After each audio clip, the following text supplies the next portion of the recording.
Welcome into the latest episode of the Hunter Baumgardt Sports Podcast. My name is Hunter Baumgardt, your host. You can follow me on Twitter and Instagram at HunterBOnAir. Feel free to watch or listen to the podcast. You can watch on YouTube or listen on SoundCloud. Just search Hunter Baumgardt Sports Podcast and feel free to subscribe there as well. Well, thanks so much for joining me on this one.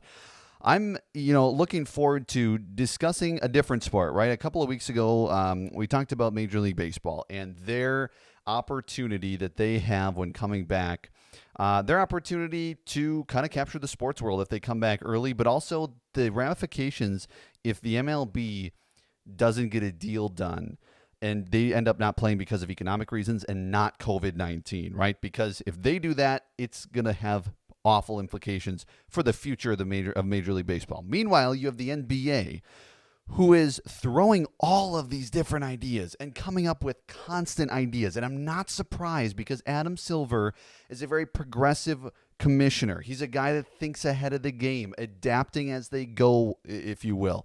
So I'm not surprised that the NBA is throwing all these ideas out there and seeing what sticks. However, I do think that the NBA should not tinker with their playoff format this year, and they should go ahead and play with the 8 teams in both conferences, 1 through 8, and play it like normal. But I'm going to give you a couple of different scenarios that have been thrown out there, why I don't think they should happen, and kind of look at what the NBA could do coming back from this couple of month-long break if they're able to in July. So first plan I want to get into is kind of this group stage proposal that's been floating around. Basically, replace the first round of the playoffs with a group stage. 20 teams with the best records in the league would be placed into four groups of 5 teams. So you'd have basically 4 groups, and teams would play 2 games against each opponent in their own group, and the teams with the 2 best records from each group would qualify for the second round of the postseason. That means 8 teams would advance, and then those teams would play a 7-game series to determine the champion, right? So it'd be best of 7, and then be another series. Adam Silver did say in January that he's jealous in certain ways of soccer globally and advocated for the NBA to adopt a soccer-style mid-season tournament and a late-season play-in tournament. Here's the deal. So that's one of the ideas that's being thrown around right now in this group stage idea. And I'm going to show you the groups, the kind of a mock group that has been floating around the internet as well. Here's the deal with the soccer style, and if he wants to think about that for future. And before COVID-19 hit, we were thinking about this idea of the mid-season tournament, right? We were thinking about all the different things we could do in the NBA season because it kind of does get long, and it's a very long season. It's pretty much, save for hockey, the longest regular season in pro sports. So how long it goes, do we for just 82 games, maybe add a mid-season tournament, something like that. So there had been talk of that before COVID-19. Then COVID-19 hit. Here's the deal. Don't do any of that. Don't mess around with that this year in the middle of a season, okay? And that's the theme I'm going to kind of come back to as we go through this podcast. Don't mess with something that you already have going 60-plus games into a season. Don't mess with the teams that have already played these. Everybody's played about 65 games, and thus you have the teams that are the best in the league. Thus, you have the bottom dwellers. You have the middle teams that most likely, in all likelihood, won't make the NBA Finals, but are having pretty good seasons and can build off of it next year. You've got that. Don't mess that up this year, okay? Because if a team knows this, right? If a team knows that they're going to play this group stage or group style tournament, right? They're going to play this group stage. They're going to play a couple of other teams in their group. Then they're going to advance to the top 8. If that's what's going to happen after 65 games of the regular season, if a team knows that heading into the year, they might not play their players the same. They might not have the same strategy going through the season, because if the top 2 teams in each group make it, there are some valid teams this year that wouldn't make the final 8 just because of COVID-19, and that's not fair, right? It's not fair that you have a fantastic season and then COVID-19 hits. And I get it. All this could be washed away, right? There's a chance that none of this happens. They don't finish the season and all of this is wiped away. And I understand that. And that's obviously not fair either, but there's nothing you can do about it. But if you have an opportunity to play basketball and you're just going to throw all these teams in a group, no matter the conference, no matter what, and you're going to throw 5 teams in a group and say, play each other and we'll see what teams, you could easily catch a team, on an off day, right? So here, let's put these teams in some of these groups here, and I'll kind of break this down for it. So they put teams in tiers based on record and then split them up evenly in each group. So let's take a look at this, right? So you have the group stages here. Possible group stage draw. In Tier 1, obviously the top 4 teams in the league. The Bucks, Lakers, Raptors, Clippers are all there in the top 4. And then you have, say, in the Bucks one, Wisconsin sports fans, Jazz, Sixers, Grizzlies, Blazers in your group. Lakers have the Heat, Rockets, Magic, and Pelicans. That's not easy. Of course, Zion and LeBron in the same. We'll get to Zion later because he is he might be one of the reasons they go for one of these plans, and that's just awful. Anyway, Group 3, Raptors, Celtics, Thunder, Mavericks, Spurs. That's a good group. And Group 4, Clippers, Nuggets, Pacers, Nets, Kings. So there's no really, they're all about even. I mean, the Group 3 might be the best overall, maybe. I mean, the Bucks group is hard too. You got the Jazz and the Sixers. Heat and Rockets aren't bad. So basically, the top 2 teams from each tier would advance to the conference finals, although they could all be from the same conference. So there's no really conference finals. It'd be just, your top 8 would advance. Now, I just don't see a need for it. However, an argument for this has been, and I've seen this if you do this group stage thing like the World Cup every single day, all day long, you're going to have multiple games to watch because they're going to get all of these games in. If you play every opponent, you play the Jazz, say if you're the Bucks, you play the Jazz twice, you play the Sixers twice, that's 4 games. They play the Grizzlies twice, that's 6. That's 8 games per team in each group. So that's a lot of games that you're going to have. So that's fantastic and all. But there's going to be great games no matter what. There's going to be great games. There's going to be great series. There's going to be series that go to Game 7. We don't need necessarily a group stage in order to have a great postseason in basketball. Now, as an alternative also to having the groups randomly selected like this was, multiple league sources say the league has actually considered allowing Tier 1 teams, the Bucks, Lakers, Raptors, Clippers, to draft their own group. Now, that's drama, right? That's definitely drama. However, by pitting these teams, by pitting the Bucks to draft their own tier, draft their own group, by having the Lakers draft their own group, by having the Raptors draft their own group, you're adding a lot of fuel to the fire to the teams that you're going to play because you're saying, I'm going to draft you because I think I can beat you. You know how much bulletin board material that can provide for another team? I get life's not fair, and if I keep saying it's not fair, it's going to sound annoying, and you're going to be like, well, life's not fair, Hunter, and I understand that. But there's no need to go these extra lengths to make it extra not fair for these teams, right? And I get that I'm a Bucks fan, and maybe I'm looking at it from a top-tier standpoint, right? A top-tier team fan standpoint.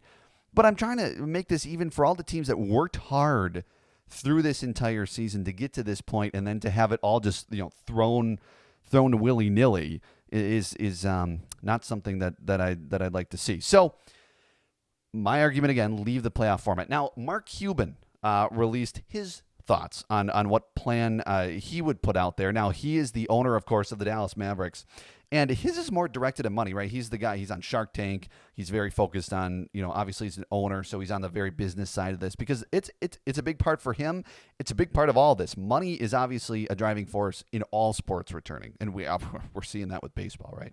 Don't get me started.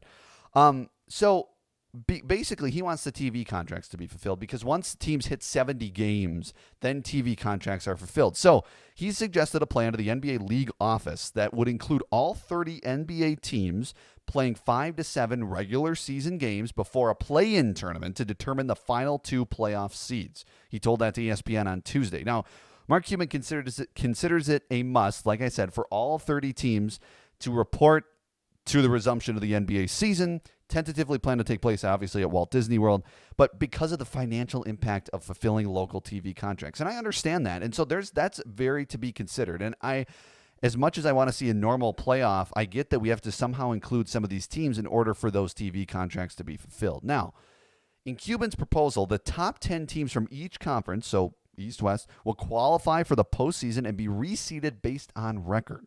There would be 2 play-in matchups. Basically, they'd either be single games or three-game series, okay? You'd have the 17 against the 20 and the 18 against the 19. The winners would advance to play the 15 and 16 seeds for the final spots in the playoff bracket. So you'd have a play-in game between the 15, 16, 17, 18, 19, 20 teams in the NBA.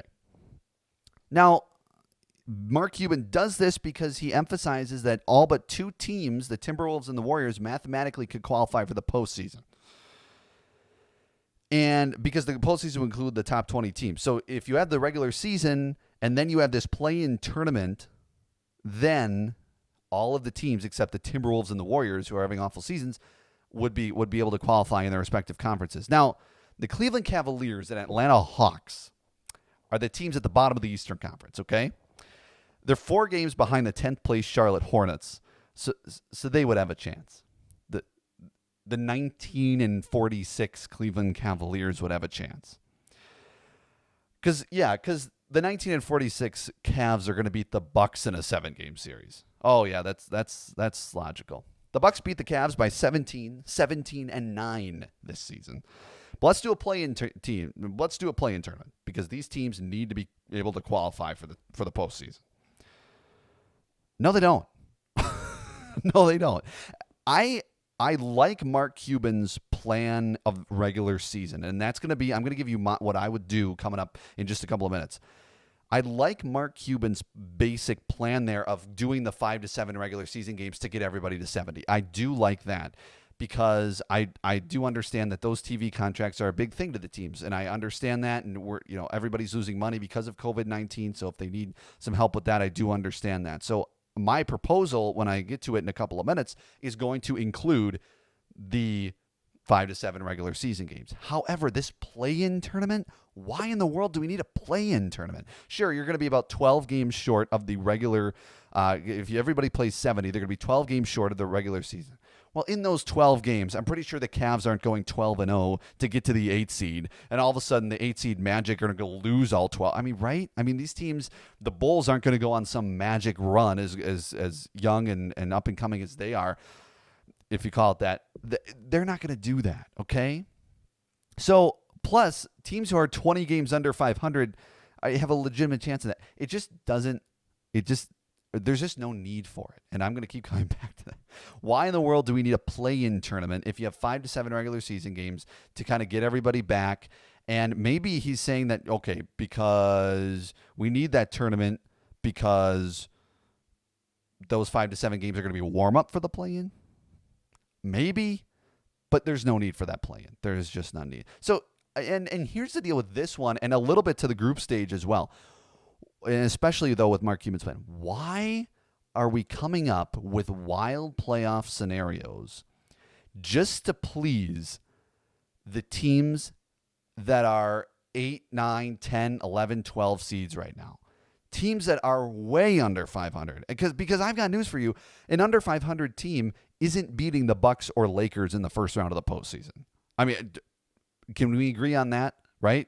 I mean, it would be a colossal upset if the Magic were to upset the Bucks, or say the Pelicans were to somehow beat, or whoever, the Blazers, any of those teams would beat the Lakers. I mean, that's just not going to happen. So why are we making all these wild playoff scenarios so these teams can be into the postseason and then just get swept? I just don't get it. So in this whole eliminate the conferences, there's the last plan. So that's my thoughts on Mark Cuban's plan.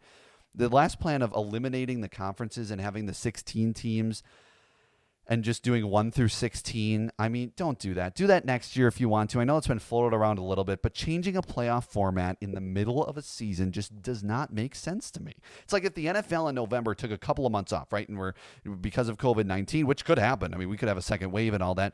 They take 2 months off and they say, all right, if you're 5 games under 500, the 4-10 Buccaneers, you guys are 4. I don't think they're going to be 4-10 with Tom Brady. What's a bet? I don't know. The Lions. Okay, let's say they're 4-10.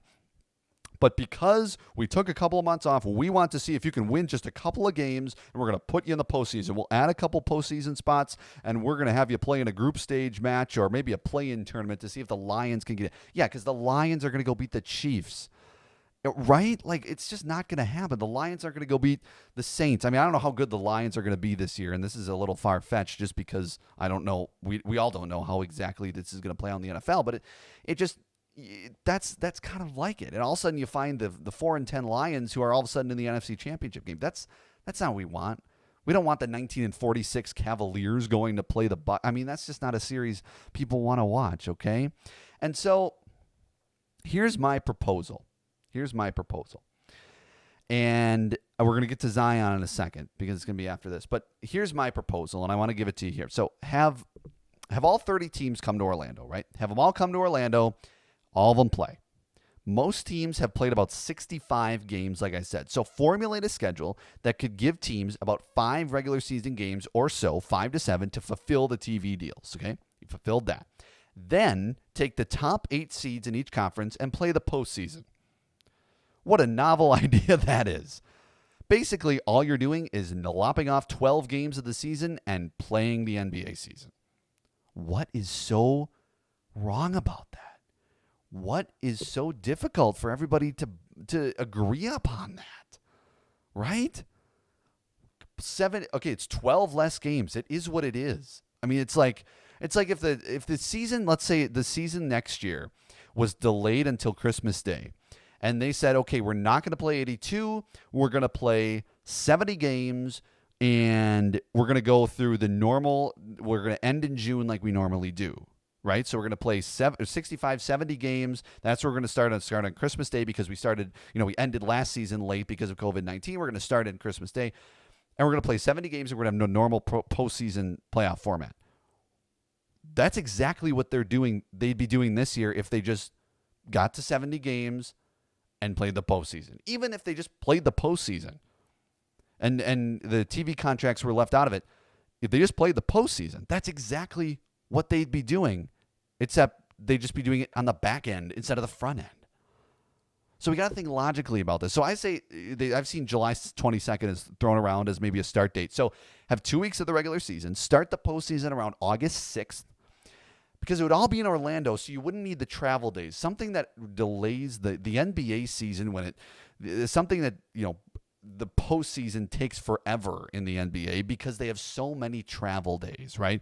They fly across the country and then they fly back or whatever, and they add in way more off days than they need in the NBA, but that's a story for another day. So, but do it like baseball does, right? Baseball does 2 games off day, 2 games off day, game. All right, best of 5. Or if it's a best of 7, 2 games off day, 2 games off day, 2 games off day, game. That's what they need to do in the end. Because if they're in Orlando, they don't need all those off days. So play a game, play a game. It's like the kind of the home and home thing, right? Play a game, off day. Play a game, off day. Play a game, off day, play a game. So that'd be, games 1 and 2 off day, games 3 and 4 off day, games 5 and 6 off day, game 7. At the most, you're looking at 10 days for each round. So you're talking the most of the NBA finals are going to be leading up to the NFL opening on September 10th. So you're going to be talking about game probably 3 or 4 of the NBA finals are going to be going as the NFL kicks off. I mean, what better for a sports fan, right? Oh my gosh, baseball's in the final stretch, NFL's opening, and you got the NBA finals in the first week of September. All right. But to strategically place then, if you need to, games 5, 6, and 7 around college football, around the NFL. Maybe play it on Friday, Tuesday. Maybe you could drag it out just a little more if need be. Play them, during the day or night. Do whatever you have to do in order to switch that around. But we don't need to modify things so much, especially if we have some regular season games to determine the final seeds. Now, final thing for you. That's my proposal, right? Start July 22nd, play 2 weeks of the regular season, play a month of the postseason. NBA finals are about the first or second week of September. Okay, so that's my proposal there. Now, Tom Haberstroh, and I believe that's how I pronounce his name, of NBC Sports, said this on Twitter on Tuesday, and I want to just talk about this briefly and get you out of here on the Hunter Baumgardt Sports Podcast. Thanks so much for watching. Just talking about the NBA, and hope you've enjoyed the conversation so far. But Tom said just about everybody in the league is wondering how many teams will be going to Orlando if and when the NBA season resumes. 16, 20, 24, 30. We've talked about that throughout this podcast. In my conversations with several team executives, one detail keeps coming up. These are team execs. Zion Williamson is a number 10 seed. Seriously? We're going to modify the postseason for a guy who spent half the season injured, hasn't really established anything in the NBA. Sure, he was a dominant force when he played this year, but he hasn't established anything. So we're going to prioritize him over guys like Giannis and LeBron and Kawhi, who have worked incredibly hard for their entire careers, won MVPs. LeBron's considered maybe a GOAT, one of the top 2 players ever. You've got Giannis, who's an up-and-comer and clearly, probably the front runner for the MVP this year. Kawhi, who just won a championship.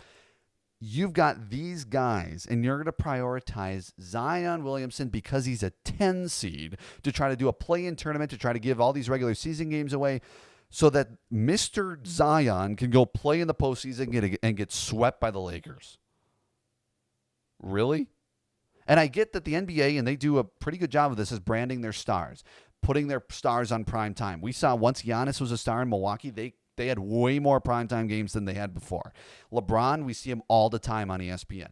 Zion, same thing. A lot of Pelicans games early in the season when Zion wasn't playing, and they planned to have Zion on national television, and it didn't work out for him. But, by the way, the Lakers swept the New Orleans Pelicans 4-0 throughout the season, whether Zion was playing or not. So, again, let's not get crazy here. Let's not get wild. I get that. And there's some validity to the argument that since it's such a weird year, we should just throw things at the wall, see what sticks. And to a certain extent, for some sports, I understand that, especially for baseball, because they've got a fresh slate. They've got a fresh season. They can do anything they want with. It's going to be shortened. It's going to be half a season most likely. So if they start July 4th and they go through, and play 82 games, then, especially for baseball, who's trying to stay relevant, right? The NBA, I think, has kind of surpassed the MLB as far as popularity is growing right now. So the MLB has some turbulent times that might be possibly ahead. So if you're looking at possibly throwing some random rule changes in, doing things like that, the MLB is in prime position to do that. So do that then. At postseason, I don't care what you do to the MLB season because it hasn't started. You aren't 7/8 through the season yet, right? 65 games of 82. That's a lot of the season. That's a ton of the season. So if you're the MLB, sure, see what happens. Throw everything at the wall. But even the NFL, to a certain extent, all these rule changes that they're voting on this week, approve them all. See what happens, right? Because this season's going to be different. But the NBA is already through. It's just like the NHL, and they expanded their postseason, which it is what it is. But I think the NBA needs to really be careful here, and if they just go and follow suit of the NHL, it might be consequential. But again, my opinion: 30 teams in Orlando, 5 to 7 regular season games, formulate a schedule, fulfill the TV needs. 8 teams from each conference make the postseason just like they would. It's basically just playing a season but lopping off 12 games. You've got the postseason running through September. You have the NBA Finals right around the time that college football and the NFL kick off, and boom, you've got a winner. That's what I think should happen in the NBA. There's a lot of proposals. We'll see what happens. We'll keep you updated here on the Hunter Baumgardt Sports Podcast, but that is my take on the situation. Thanks so much for watching the Hunter Baumgardt Sports Podcast or listening. You can watch on YouTube or listen on SoundCloud. You can follow me on Twitter and Instagram, just at Hunter B on air.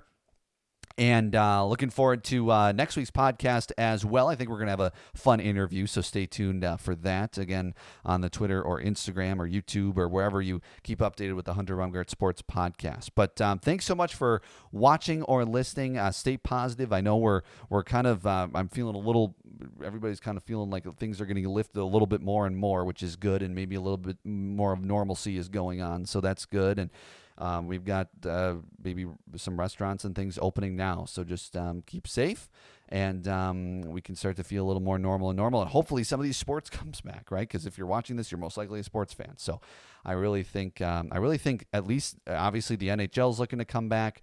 I think the NBA does. MLB is just such in a weird spot right now. We'll just kind of see what happens, and we'll try to get a baseball guest on here in the upcoming weeks to try to dive deeper into the craziness that's going on there. But if you want to see my thoughts on the MLB situation that still is relevant, go back in the episodes, just 2 episodes, I believe, on the YouTube or SoundCloud channel. So thanks again for watching or listening, and as always, stay positive.